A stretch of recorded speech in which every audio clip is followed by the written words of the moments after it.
السلام علیکم، کیسے ہیں آپ سب؟ امید ہے سب ٹھیک ٹھاک اور خیریت سے ہوں گے۔ آئیے چلتے ہیں حدیث کی طرف۔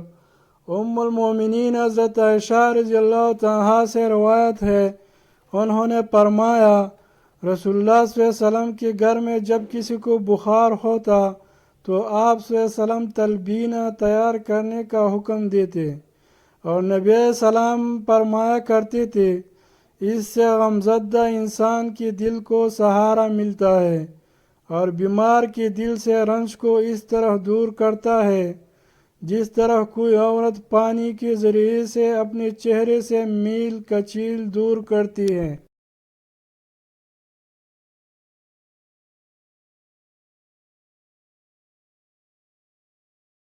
حضرت عائشہ رضی اللہ عنہا سے روایت ہے، نبی علیہ السلام نے فرمایا ناپسندیدہ مفید چیز تلبینہ یعنی حریرہ کو اپناؤ۔